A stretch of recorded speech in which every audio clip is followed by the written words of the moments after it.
going? Good. How are you? I'm tired. Yeah. If I look a little loopy, sound a little loopy, I have not been sleeping well. It's been very busy. I think we've implied or talked about that Traci and I both work in like the nonprofit realm. Yes. So my nonprofit is gearing up for our annual gala. Or gala. Everybody at my work calls it gala. I call it gala. I'm the odd one out. What do you call it? I used to call it gala or gala, but now I say gala. Yeah. I don't know. Gala. I don't know. Tomato. I think it just I think at the job before the last couple, the one that I was at for a long time, everybody just said gala, and so I just got in the habit of gala. I don't know where I picked it up. Just always called it that. Anyways, it's a lot of work. If you ever go to a nonprofit gala, just know that there are people like us behind the scenes who have died for you to enjoy this night. I know. Yeah. Lots and lots of late nights. I've been rhinestoning my little heart out because we're DIYing so much of our decor to save money. Well, because you're in such a tiny nonprofit. We're in such a small nonprofit. And we want the execution to be excellent. We don't want it to look DIY. Mm-hmm. We want it to look, it's our 20th anniversary. Yeah. You know, it's a big deal for us. And so we want it to look beautiful and elegant and stunning. And we want it to look like wow and breathtaking. But, you know, when you have a shoestring budget, you know, you just work with what you got. Yeah. And it is all coming together and looking really beautiful. Mm-hmm. But yeah, every time I see one of those little rhinestones, I'm like, yeah, my little tweezers. When you told me about the rhinestones, I was like, ugh, but they look actually really good. They do. They turned out really pretty. Yeah.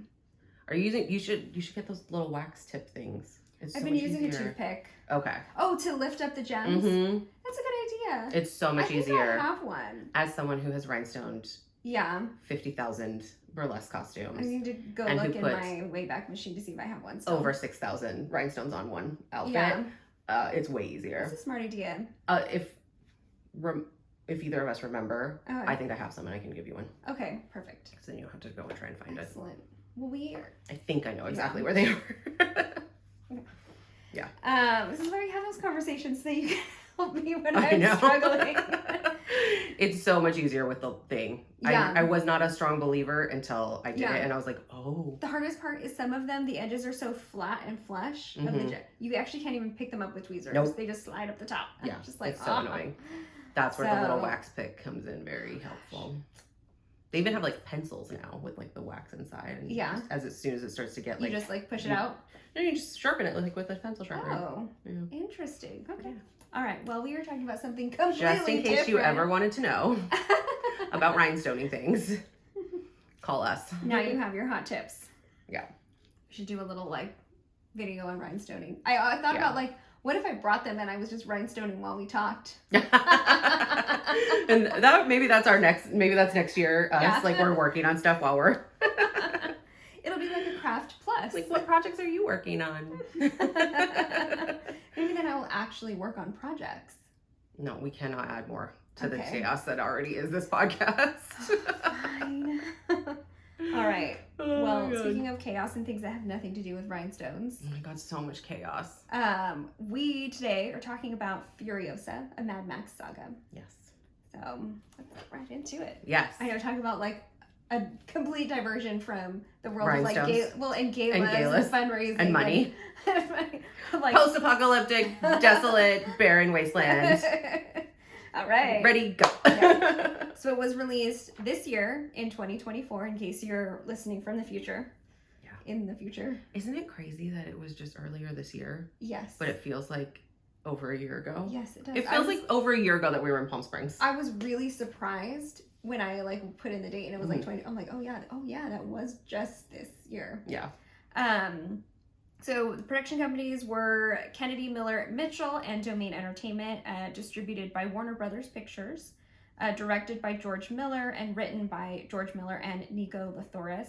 In case you're wondering, because I didn't know, George Miller was the director for all of the Mad Maxes back into the 70s. So. They're his BBs. His BBs. Produced by Doug Mitchell and George Miller, and then starring Anya Taylor-Joy, Chris Hemsworth, Tom Burke, and Lila Brown. Are you okay? Did you you have a minute? Did you get lost? Well, I wasn't sure how to. Even as I was typing this, I was like, you know what? If I'm the one that introduces it, I need to look up how to pronounce her name, and then I didn't. Lila? There's an A in front of it. Oh, Alila. Alila? Maybe. I mean, I'm Okay. guessing. I just thought it was gonna be like, because you said Lila, and so I was just thinking like Lila. No, Alila. Is that? I was like Lila. Yeah. What's the confusion? Yeah. Alila. I mean, probably maybe. It's probably Alila. I wanted to say Isla, but then there's an L. There's in an there. L. And there's two L's. Anyways, Alila Brown.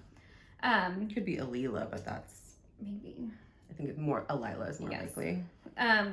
Young Furiosa. Sorry, all I can think is this is an Alaya and a what-a? It's like a totally important designer. All right, wrong movie. All right. So the movie is in post-apocalyptic Australia. Water and agriculture are scarce. Snatched from the green place of many mothers, young Furiosa is taken to Dementis, leader of the biker horde. Furiosa's mother is crucified trying to rescue her, and Dementis tries to keep Furiosa as his daughter until eventually trading her to Immortan Joe, leader of the powerful Citadel, which also controls some of the water and agriculture, in exchange for Dementis being recognized as leader of Gastown. After escaping Immortan Joe's stable of wives, after his son is gross, Furiosa disguises herself as a war boy and moves up the ranks, becoming second in command of the war rig and creating a bond with Praetorian Jack, who is head of the war rig. That was my face. That was your face. I thought it was I'll use this hand gesture instead. Apologies. My mom does that while I'm driving, and I'm like, lady. Excuse you.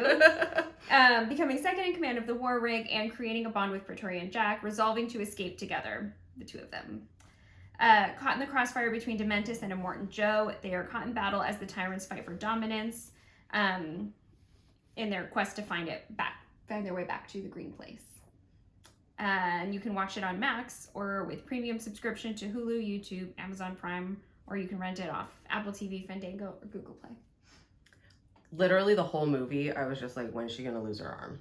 Same. I was like, I know it's coming, so Yeah. I know we're not anywhere near the end. Yeah. Well, and as soon as her hand got smashed, I was like, between the cars, there I'm it is. But then she still But had then it. And I was like, I know, same. okay, like, are they gonna cut it off? And then I was like, after a bit, I was like, so, just for those that don't know, so obviously Furiosa is the prequel. You just put it on the microphone.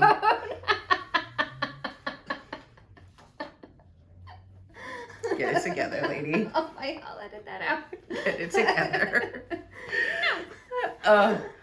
Anyways, so Furiosa is a prequel to Mad Max Fury Road. Yes. So it's the story of Furiosa. Which we talked about last season. Yes. So go back, listen to that, and then come back and listen to this. Yeah. Or, this way, because, either way, you're going to get the story. I mean, go watch the movie, because that was really good. It was. This one was fine. I was trying, but don't listen to it. Just listen to us. Oh. We describe it all. I Just mean, kidding. yeah, but like also go watch the movie, then listen to that episode, then come Yes. back, then go watch I know. Furiosa, then come listen to this episode. You can do both. There's time. But yeah, obviously she only has one arm in Mad Max, and then we're trying to, and the scene is spoiler, but like she's like hanging from her like bad Got her arm, like handcuffed. while her guy is like being drugged to death. Dragged across from behind a car, drugged. They get caught by Dementis. Yes. So we're at the end of the movie. Why don't we we're gonna back it up. We're gonna back it up. Fine. But I did spend the whole movie wondering when she was gonna lose her I arm. know. That's all I was gonna say. Yeah. So I first watched this earlier this week because I really wanted to go see it in the theater. Mm-hmm. I'm still kind of sad I didn't get to see it in the theater, but watching it at home, I'm kind of glad I didn't go see it in the theater because I felt like the first half was so long. Yeah. But it ended up good. I ended up liking it, but I did not start out liking it. So if you are watching it and you've turned it off before Anya Taylor-Joy is playing Furiosa, like keep going. Yeah. It gets better. It was her as a little girl for a little too long. I needed less. Yeah. Yeah. Yeah, it was a lot. I first watched it, I don't know, a month ago. Yeah. As soon as it was available on HBO Max, I watched it. Okay. That was maybe a couple months ago at this point. It might have been a couple months ago at this point. I think it was. Because we tried to go see it in the theater as well, but we just didn't have time. Yeah. Yeah, I really wanted to because I really loved Fury Road so much. And so I was like, I thought this was going to be that same. Yeah. Yeah. And then it wasn't. Yeah. When I finally saw Mad Max Fury Road for the podcast last season, I didn't know about Furiosa. Like the movie, the person obviously, because I just watched it. I mean, so as soon as we finished watching that movie, my husband is like, oh, you have to see this. And then showed a trailer for Furiosa. And I was like, what? Yeah. Amazing. I think that's when we decided to do it. Yeah. Yeah, I was super excited about it. And then it didn't really get great reviews either. Yeah. And so I was a little bummed about that. But then watching it, I do see why it didn't get the best reviews. Like, it's a bummer, too, because I think it could have been like as good as Fury Road. But I just think there were things that didn't work. Yeah. Unfortunately. It had a lot of very similar elements to Fury Road. I mean, obviously directed by the same guy. And I like that you can see the beginnings of where Fury Road came from. Yes. I thought that was really cool. I thought there were a lot of things, I should say, I think there are a lot of things that were really well done. Yes. Again, with the practical effects. And I liked that you could see kind of the origins of how we get to Fury Road later. Yes. I really like prequels that utilize like shots from the first film, the original films, and like splice them in and put them in to kind of connect it all. So like at the end where they're showing like you see like Charlize Theron. Yeah, I did like that moment. And like that connection in like the very end, getting the the wives onto the war rig, and you kind of like see, and then it's like so because I felt like that was missing from Fury Road. Yes. Yeah. Well, and that was one of the things that I thought about while watching. I mean, Mad Max in general, Fury Road in general, and Furiosa a little bit is. Furiosa did provide a lot more exposition. Yeah. That was one of the things that I struggled with watching Mad Max. Once you get like 3/4 of the way through the film, you're like, you really understand what's going on. But for like the first bit, you're kind of like, what is happening? What is this? Yeah. Because there's zero exposition. And I don't know if it counts. I've never seen the original, like the first 2 or 3. Whatever they are. That's true. I haven't either. So I don't know what is there. Yeah. And I know Immortan Joe's a thing there. And like, so there's a whole storyline that maybe Fury Road assumes you've seen. That's true. That's true. But I think I like you said, I really liked that extra like lead into here, and here's the next movie. I didn't need like all of Fury Road in the credits though. Yeah. I was watching the credits and I was like, so no one has to go see Fury Road after this? I don't know if I knew this. I mean, it was nice because we'd already seen it, and I think it assumes you've already seen it. Probably. And it links all those stories together, but I just thought it was like, But it's part of why I like the Marvel movies so much and how well done they were because they connected to one another and they would have the end credit scene that linked it to like the next film or a future film.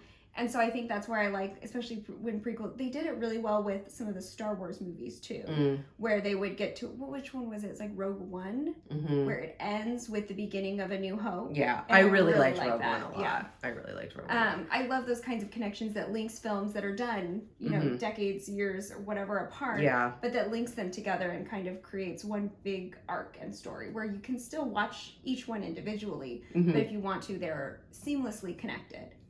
I think Marvel does it too much, though. Like, can we have a break? Well, I think they're pretty much done now, at least with that segment of it. With the Infinity War segment, but now they're onto a whole new multiverse segment. Oh, for sure. And they're all like linking, but in like kind of a separate. I'm like, I like it. Let's chill out. Yeah. I am really excited about Agatha, though. I need to start watching it. I'm really excited to watch it. Yeah, I need to start. It's got a great cast. I know. I mean, who doesn't love Catherine Hahn and Aubrey Plaza? Right? So, yeah. And the one woman that plays Kitty in that 70s show. Yeah. And that 90s show. Yeah. Anyway. Yes. Back to Furiosa. So, Furiosa, prequel. Origin story of Furiosa. Yeah. What are your thoughts? My biggest thoughts were really around Furiosa as a character because I noticed it a lot in Fury Road, and then they kept it here is how little dialogue there is, except for Dementis, who like doesn't shut up whenever he's in a scene, which Chris Hemsworth played it perfectly, and I actually liked his character. I didn't like his character, but I liked how his acting. Yes. I thought the character was ridiculous. I felt like he was in a different movie than everybody Really? else. Yeah. It blended like a weird kind of comedy. It didn't work for me. Yeah, I liked it. It landed. I felt like he was in Thor. I Yeah. didn't feel like he was in Mad Max. a Mad Max Yeah. universe. Well, I felt like he was, and it was surprising to me because I do think he's actually a very good Yes. actor, and I think he's underrated. Yeah. It just, and I don't know if it was a directing choice or an Yeah. acting choice or what, editing choice. Yeah. It just didn't fit it was Yeah. a different movie for me. He was like in something else. And like the way he acted and the way he, like, to me felt like intentional, either Mhm. by the director or by him or by Mhm. both, because it's like he is so different as Mhm. like a leader than everybody else. Yeah. Like it's almost like I don't he's think- not taking it seriously, which is why he was so unsuccessful in keeping power. Yeah. And I don't think it was an accident. Yeah. And I don't think it was necessarily a wrong choice. Mhm. It just Didn't hit for you. it didn't hit for me. It Yeah. was like I felt like there was a way to just be a little less. Yeah. That would have still worked. Yes. But it juxtaposed a lot to Fury Road, and then also Yeah. just, Anya Taylor-Joy's portrayal of Furiosa, Mhm. and just the silence, because she Mhm. had about 30 lines in the whole film. Yeah. And she was the main character. It's kind of like how Yes, how Fury Max Road was. says, It was like Max there's says nothing. like nothing. There's no lines in that whole movie. But that you're still Yeah. able to tell Mhm. a story. Yeah. But it is harder to do exposition without actually talking. Yes. Because otherwise you have to show so many cutscenes, it's ridiculous. Mhm. Anyways, so I looked up a few articles and was doing more on that, but that Miller actually believes, George Miller believes that dialogue just slows down movies anyway. Yeah. So it is obviously It's his choice. It's Yeah. his choice.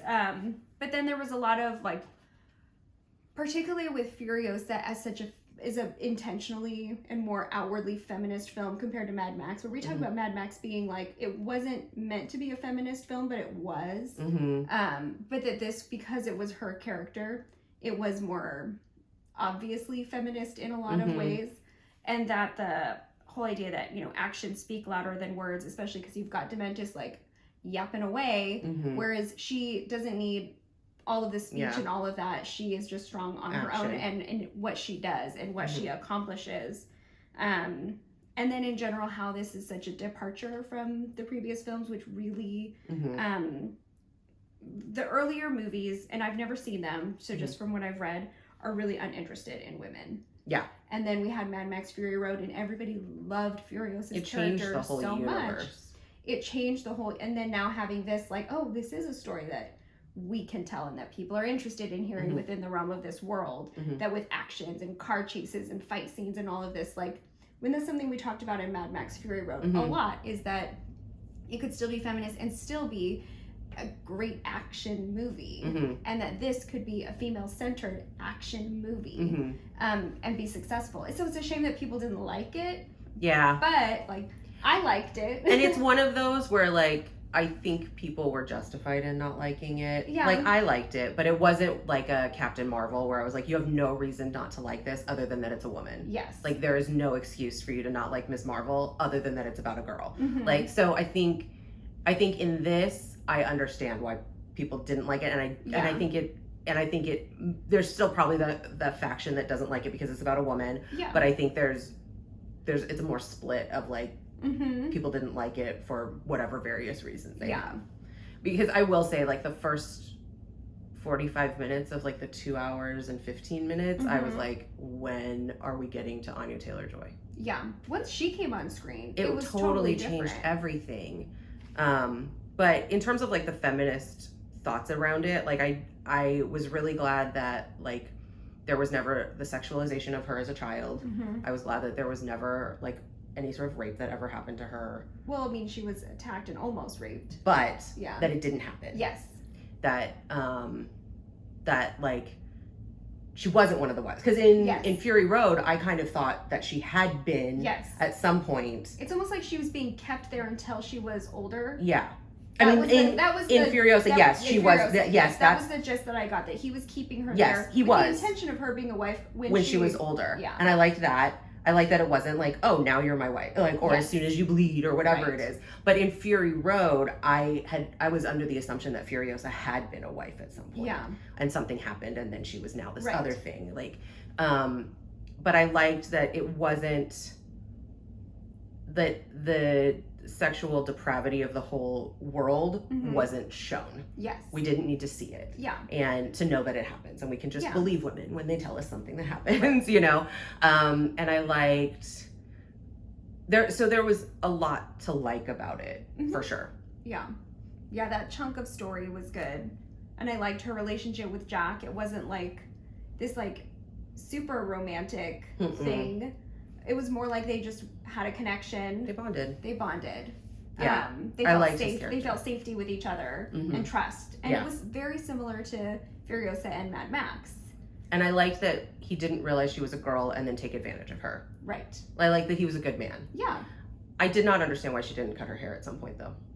Yeah, why did she keep it long for so long? Like, she had the brains to shave it when she was a little girl. Yeah. Why was her hair so long and like luxurious when her hat blows off? Like, or when she takes her helmet off or whatever it was. I was like, why didn't you just keep cutting it? I don't understand. Well, I got the sense that when she was older, she didn't feel the need to pretend to be a boy. Maybe. Because that was part of it.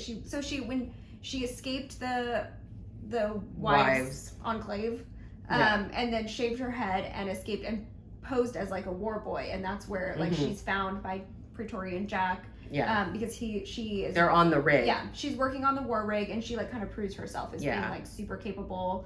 But they all believe she's a little boy at the time. And she takes off her hat to put on the thing back on like the radiator of the truck. Yeah. And then her hair is like blowing in the wind. And I guess you just need a reveal, and maybe it's a plot device, but I was a little like, wouldn't she have cut her hair? Wouldn't she have continued to shave her head? Yeah. Because I figure at some point she stopped pretending to be a boy, and they all knew she was a girl, but they didn't care because she was. I didn't feel that way because he was so surprised when she took her hat off. That's true. I think I'm blending it all. Kind of see now it's been a while. I think that was the secret that kept her safe. You know what I mean? Yeah. And so like that. Anyway, I'm harping on a detail, but I just was a little like, wouldn't you have cut your hair? That's less of a dramatic scene, though. Yeah. But later, it didn't matter once she. Yeah. Once they were together in a unit, like then it didn't matter. Yeah. Yeah. After that, then I understood. But up until then, I kind of thought. Anyway. Yeah. Anyways. Yeah. Then so it's Jack and her. I love the detail too of that she had put the star map on her arm. She had tattooed the star map of how to get back to the green place, her home, on her arm, and of course that's the arm that was cut off. The whole time I thought it was going to be about that. Oh yeah. That's why her arm got cut off. Like someone was like, I'm gonna go find it. Yeah. Hacks her arm off, drives off, and then like dies somewhere. I thought that whole thing was gonna have way more to do because it was so focused on and it was such a part of the story that I thought it was gonna be more than just like I want to help you get back there. Yes. Like it was just so the whole movie I was like, when's someone gonna realize what it is and when are they gonna take her arm off? And like obviously they were never going to because they were all like largely uneducated and whatever, but they didn't know what they were looking at. Yeah. Well, and part of me I kept thinking that like I kept thinking to myself, like, she knows how, like, what is really holding her back from going back home? Like, if she was able to escape, like, couldn't she have found a way to escape and and then like when the arm gets cut off, it's like, oh yeah, it's that arm. It's like, okay, well, she lost her map, and that makes sense. Yeah. Yeah. Anyways, but it did feel like so now we're back to this scene. Okay. So yes. Bring it back around. See, I knew we were gonna get there. I know. And so I'm like, I'm thinking to myself, her and Jack, they get ambushed at Bullet Town. And they try to escape. They escape, and then they're chased back by because Dementus had taken over Bullet Town. Yes. And then ambushed them when they were coming to like help Bullet Town because it's all. They were coming to make a trade. Yes, something like that. Yeah. Well, the whole thing was they were gonna. Immortan Joe and the head of Bullet Town were gonna join forces to take over Gastown from Dementus because Dementus was like running it into the ground. And just insane. Yeah. Well, yeah, he's crazy. I mean, his name's Dementus for a reason. Yes. Dr. Dementus. There used to be this radio program, like back in like the 80s, and it was like Dr. Demento or something, and it was like this like late night radio show, and that was the DJ's name. Was like Dr. Demento. Anyway. Oh my goodness. So random things that I remember. So the two of them escape, but then Dementus tracks them down. They're in this car chase, and that's when Furiosa's hand gets like squashed between the two cars. So you're like, oh, but then it's still attached. Yeah. And then captures the two of them. I was so sad because I thought maybe the two of them were still gonna escape. I don't know why in my head I still thought that maybe the two of them would escape together. I don't know even why. though I 100% knew that. It's kind of like when you watch Titanic and you think maybe the ship won't sink. Like maybe they won't hit the iceberg. Maybe they'll get in a lifeboat this time. Like, you know, you just have that wish in the back of your mind and the hope, even though you know it's not. You know? Yeah. Anyways, wishful thinking. And then so they capture him and they basically tie him to a motorcycle and are just dragging him around in a big circle. And meanwhile, she's like strung up on the rig with her like injured arm. And then well, the whole thing was they were going to put her in like with her not injured arm, and Dementus was like, no, the other one. Yeah. And even his like followers were like, this really? seems a little much. And he's like really lost it by this time. Yeah.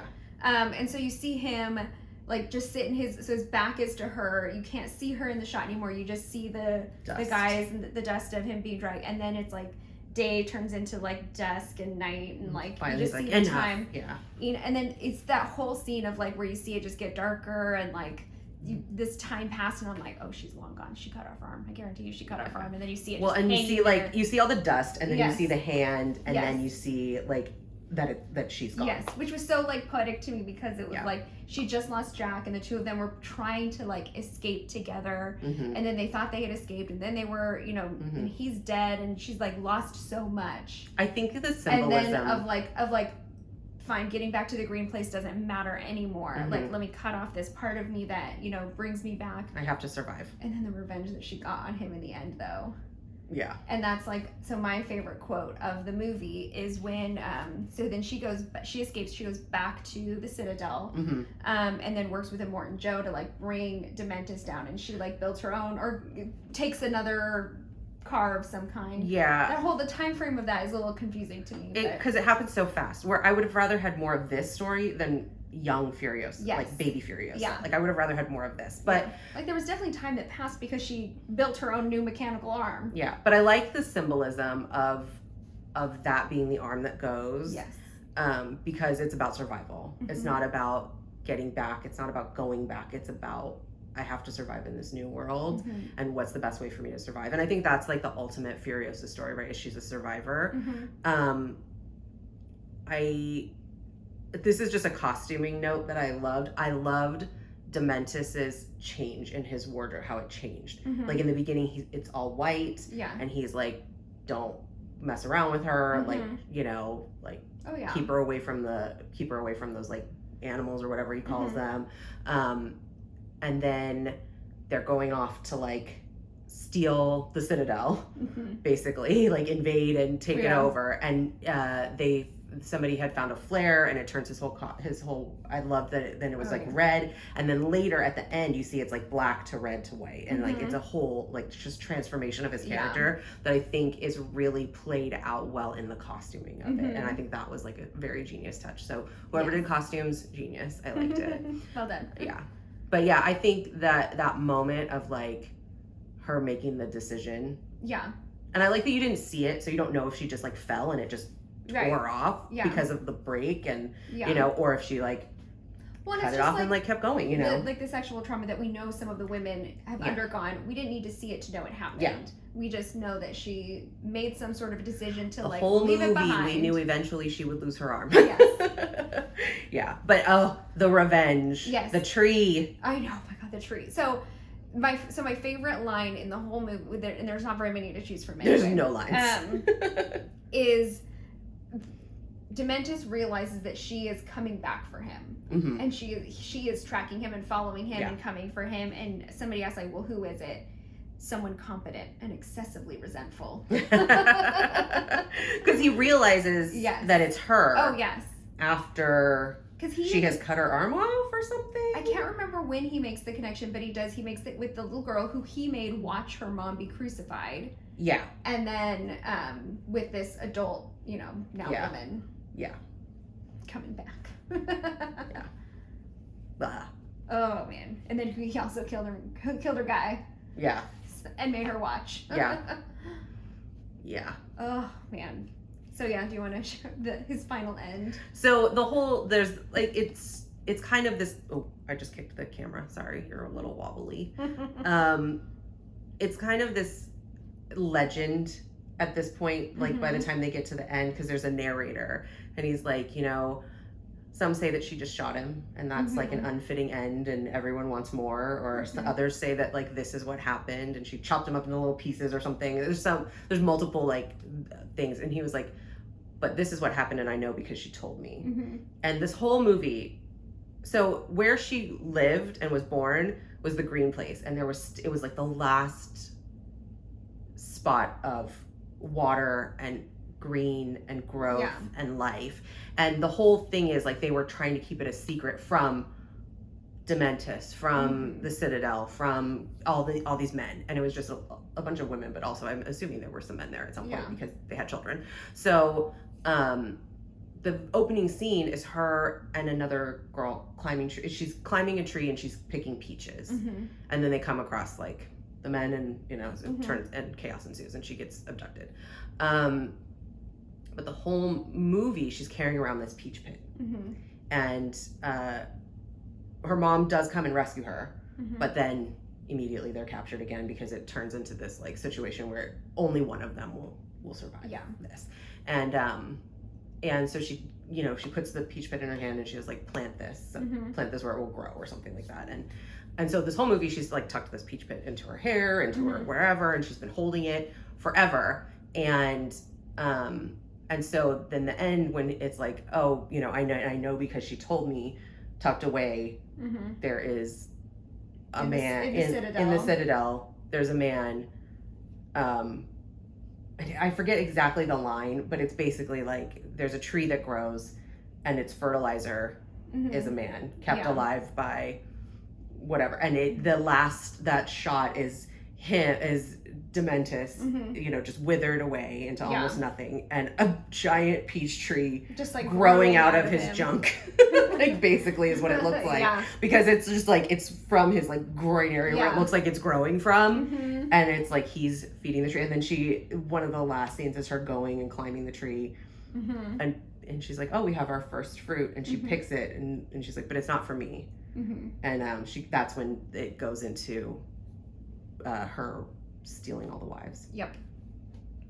And then Charlize Theron's face. I had to rewind it because I was like, wait, was that Charlize Theron's face in like the last moment? And it was, but I was like, because they do such a good job with Anya Taylor-Joy, and that was one of the things that I had noted as well, that the casting of like you see so much of Charlize Theron's Furiosa in Anya Taylor-Joy's. Yeah. Yes. And I really liked her Anya Taylor-Joy's acting in this so much, even just down to her like her voice and the way she spoke and all of it. It was so good. She did a really great job. I loved her in the role. That's why like I wish I agree that like that earlier part, it makes the film kind of hard, and even though I liked Dementis as a character, he kind of did like change the vibe of the movie. That's what I mean. But like I don't think he's with her and like her arc and her story are so well done. They are so well done. And that's why it's disappointing. I think that so much time was spent with Dementis and her as a young girl. Yeah. I think they could have moved on from that a lot sooner and still told as good or better of a story. Absolutely. I mean, probably better. I think it would have been better. But that's just me and my personal opinion, and I think it I just think it would have been a more successful story. Yeah. Well, and we've learned from from Fury Road that we don't need all of the exposition. Nope. I think we needed a little more. In so Fury it's nice Road, to have a little bit, but yeah, I think Fury Road made some assumptions that we had seen the other movies. Probably. Which is that fair. we didn't just have crushes on Tom Hardy and go watch it for that. Well, you did. And that's really why I went and saw the movie. Well, and maybe that's why I like the character of Dementis so much, because Chris Hemsworth is my favorite Chris. Like of all of the Hollywood Chris's. Avengers, like Thor is my favorite. I see. So I love me a Norse god. It's fun. It's fair. I think, yeah, I think that's kind of what I mean is like, I think he just was in a different movie than everyone else. I don't think it was a bad choice for the character. I don't think it was, whatever. I don't think it was a bad storyline. I think it was just, he was in a different movie and then there was too much of him in a different movie. Like, I think it would have, like if they had cut back on him, maybe it wouldn't have felt so out of much. place. Yeah. And it was so much. It was. Because he really, like, never stopped talking. He does. From the moment you see him. He just never stops talking. So. And he's so, like, weirdly, like, almost jolly. It felt very Trumpy to me. Maybe that's also why I was, like, super annoyed. Because it felt very Trumpy. Of, like, I'm the only one who can help you. I'm the only one who can save you. I'm going to go do this. We're going to do this together, and I'm going to do it. And then he leaves everyone to save himself. Yep. It was just very, very Trumpy. Make somebody else be the decoy. Yeah. So that I think that's also some of where I was like, this is so much. Yeah. Because I was just like, this is so much. But I liked it. It was good. But it was kind of like Mad Max Fury Road. Like, I think I said it in the last episode, the episode we did on that too, is like, I liked it. I don't know that I'm going to watch it again. Yeah. But, like, I feel that way about a lot of, like, action movies. They don't tend to be my thing. I enjoy them when I watch them. Kind of have to be in a mood to watch them. But, like, I don't usually have a strong desire to, like, rewatch them. Fury Road's not one where I'm like, oh, I want to watch this all the time. I saw it a few times in the theater because I just really wanted to see it in the theater. And then I really liked it. So I think I went again, like, a couple of times. But it's not one that I'm like, oh, like, once a year or a couple times a year, I'm like, oh, let's watch this. Because it's not fun and light. Yeah. I'll watch it when I'm like, oh, I really want to watch that movie. And that's been like 2 or 3 times since it's been streaming. You know what I mean? In the years that it's been streaming. Yeah. Maybe someday I'll go back and watch the original Mad Max movies. Yeah. And then I feel like I can miss Mel Gibson in anything, and that's true. I forgot it was Mel Gibson. But Tina Turner. I know, I did see that. Yeah. So yeah. So we'll see. That's. I don't remember any of the lines to have a favorite. There was another funny one, and I even forget who said it. When somebody was like, why does she look so pale? You're pale. She's perfect. Yeah. He had a lot of really great, was it like, too? Yeah, he had a lot of really great, like, one-liners, zingers, but I was just like, I'm not going to remember any of these to write them down. I did write that one down, but then the other one happened, I was like, oh, this is my favorite. Yeah. Yeah. Because it was the war boy, right? Where, like, the lone war boy that they found with the arrow in his head when he's like, is this Valhalla? Like, obviously not. Oh my gosh, they're so dumb. Yeah. But. Alrighty. Anyway. Well, yeah. Well, that's about it on that. Yeah. Talked longer than I thought we would. Did we? Wow. I got a lot to edit. Yeah. No, I mean, I think a lot of it was like our prep too. Oh, yeah, that's true. Anyway. None of this matters to you. But yeah. Yeah. All right. Well, until next time. See you later. In like 2 minutes for us. Yeah. Next week for you. Bye. All right. Bye. But Is It Podcast is produced by Traci Mueller and Beth Hofeldt. The artwork is by Anna Apperson. And music by Devin Wall.